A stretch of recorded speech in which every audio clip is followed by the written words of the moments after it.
Good, happy Friday afternoon. It's Friday, January 7, 2022.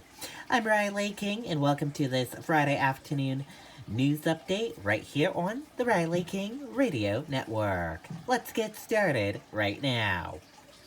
First up, New Hampshire State Police say be cautious while traveling and driving through Friday's snowfall. Let's take a listen to that video and that report.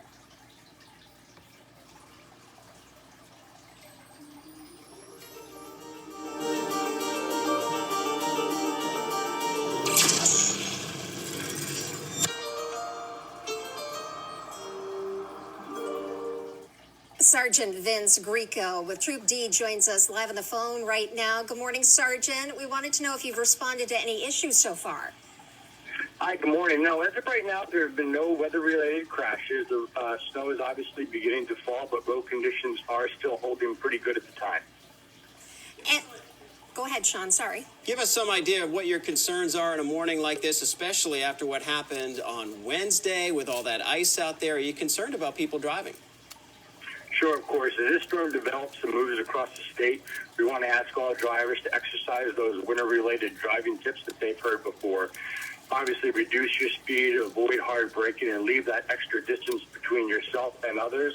And like any other storm, the same will be for this storm. Is once that storm is over, we'd ask everyone to take that extra minute and remember to clear the snow off their vehicle before they head back out onto the roadways. Again, this is going to be a long-duration storm, 12 hours approximately. So it's going to be going on for most of the day. It's going to be a busy day for you folks.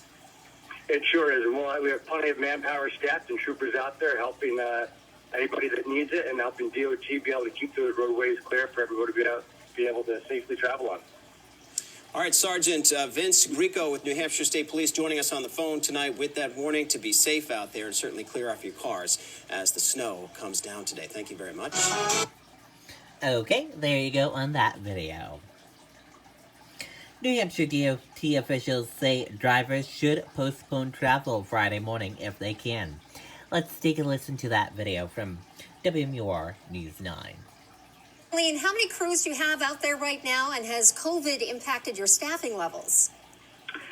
Well, I think COVID's impacted all of us in one way, shape, or form. But in terms of our response this morning, all available trucks and personnel are out. We have roughly, I believe, 631 heavy pieces of equipment.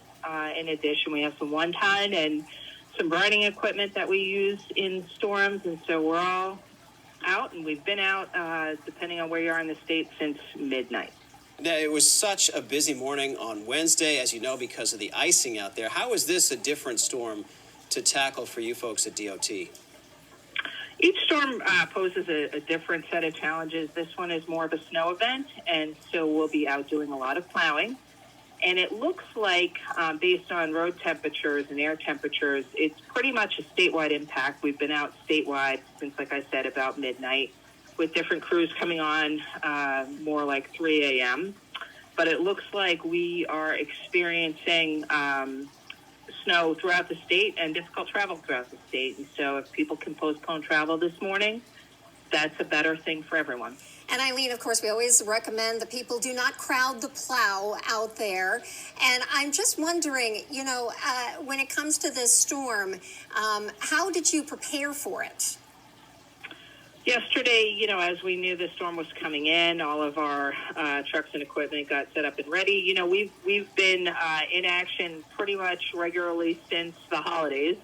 I know we've all spent a lot of time together since the holidays in terms of response, and so we are well into our winter season.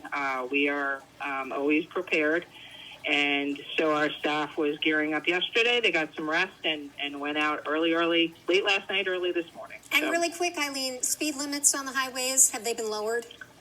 I have not yet seen any down posting, but that does not mean it's not coming.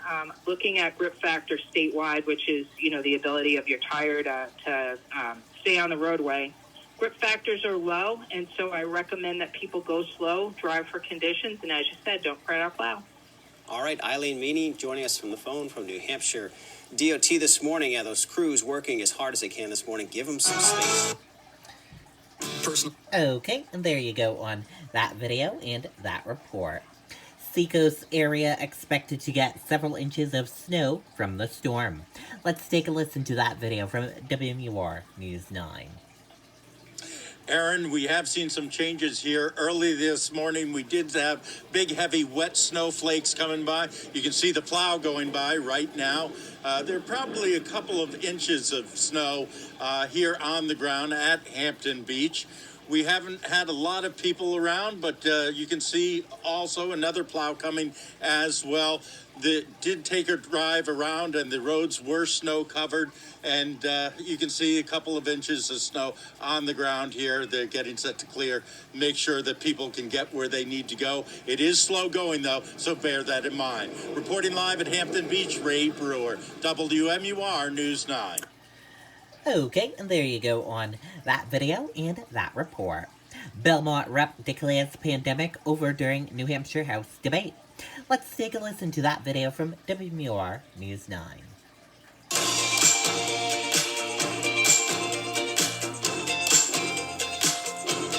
But the pandemic divide between Democrats and Republicans remains as deep as ever, with one GOP rep wanting to return to the State House, declaring the COVID-19 pandemic over. This bill further perpetuates a pandemic that has come to an end when I then press the red button.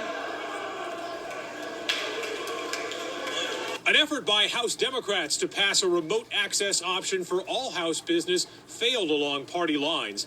They contend it would boost pandemic safety and participation.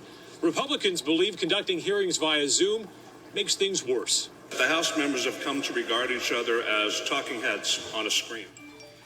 Because of that, I believe our processes are broken down. There's more animosity, less collegiality, and it's really important that we get back to that. In Manchester, Adam Sexton, WMUR News 9. Okay, and there you go on that video and that report. And that does it for this afternoon news update right here on the Riley King Radio Network. Thank you for tuning in and listening. Have a great rest of your day. Goodbye.